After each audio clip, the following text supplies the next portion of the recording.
اعوذ باللہ من الشیطان الرجیم بسم اللہ الرحمن الرحیم۔ سورۃ المدثر کے بارے میں ایک روایت یہ بھی ہے کہ اس کی جو پہلی 7 آیات ہیں یہ پہلی وحی ہے جو حضور پر نازل ہوئی، اور یہ ایک چونکہ صحابی کی رائے ہے لہذا اس کا ذکر کرنا مناسب ہے، لیکن یہ کہ یہ کنسنسس جس پر ہے وہ یہی ہے کہ یہ پہلی نہیں ہے بلکہ پہلی وحی جو آپ پر آئی وہ سورہ علق کی ابتدائی 5 آیات ہیں۔ مغالطہ اس وجہ سے ہوا ہے کہ سورہ علق کے نزول کے بعد جو اس کی آیات ہے شروع کی 5 اور اغلباً سورہ نون کی پہلی 7 آیات، پھر سورہ مزمل کی 10 آیات، ان کے نزول کے بعد پھر کچھ وقفہ رہا ہے۔ اس وقفے کے دوران جو ہے حضور پر خاصی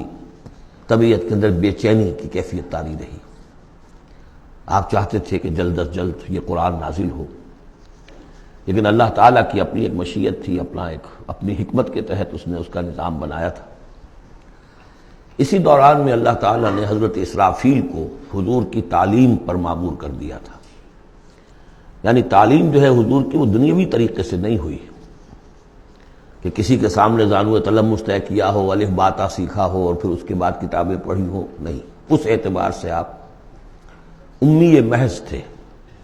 دی ان لیٹرڈ ون۔ ہم یہ نہیں کہیں گے کہ آپ معاذ اللہ ثم معاذ اللہ جاہل تھے، نہیں، لیکن یہ کہ آپ نے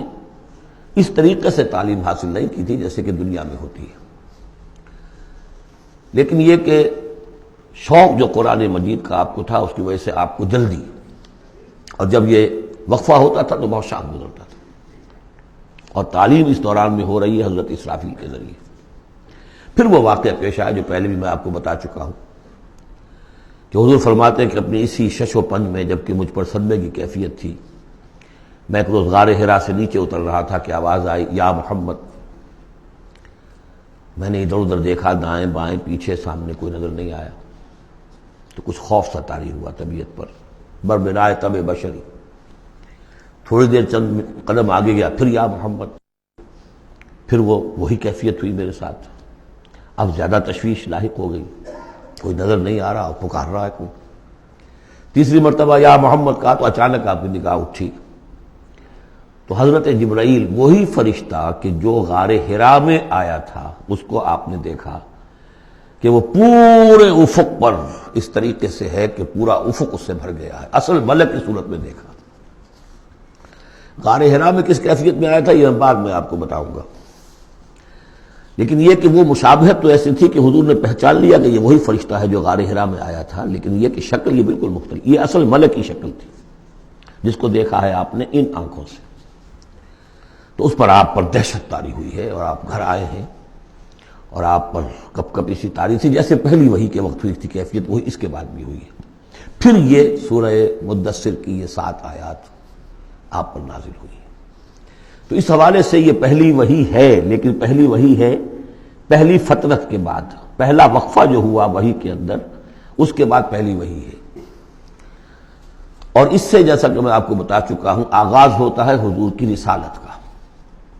جبکہ سورہ علق سے آغاز ہوا ہے حضور کی نبوت کا۔ آغاز نہیں کہنا چاہیے، ظہور ہوا ہے۔ نبی تو پیدائشی طور پر نبی ہوتا ہے، لیکن ظہور کا وقت ہوتا ہے جبکہ پھر وحی کا آغاز ہو۔ تو ظہور نبوت جو ہے وہ ہے سورہ علق کی آیات سے، اور یہ ہے در حقیقت کہ جس سے کہ آپ کی رسالت کا آغاز ہوا۔ اس کا جوڑا تھا سورہ مزمل، وہ ہم نے پڑھ لیا۔ کم سے کم یہ چیز دیکھ لیجئے کہ ان دونوں کا بھی آغاز بالکل یا ایھا المزمل یا ایھا المدثر، اے کمبل میں لپٹ کر لیٹنے والے اور اے لحاف میں یا کسی اور کپڑے میں لپٹ کر لیٹنے والے، قم، وہاں بھی قم یہاں بھی قم، اب کھڑے ہو جاؤ۔ وہاں قیام اللیل، یہاں قیام النہار کہہ لیجئے اس کو، وہ رات کا قیام تھا، یہ دن کا قیام ہے۔ اس رات کے قیام سے آپ کے اندر روحانی ترقی کو بڑھانا مقصود تھا،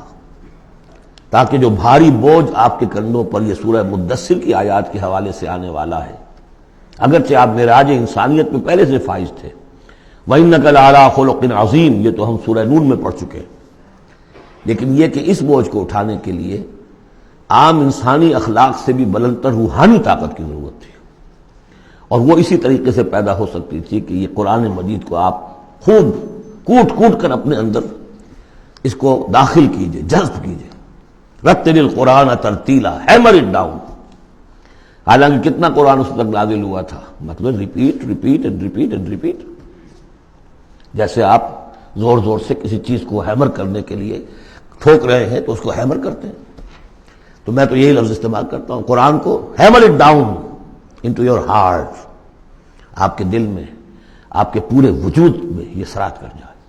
جس کو اقبال نے خوبصورتی سے کہا، چوں بجاں در رفت جاں دیگر شبت، جب جان کے اندر یہ قرآن سرایت کرتا ہے۔ صدق اللہ العظیم۔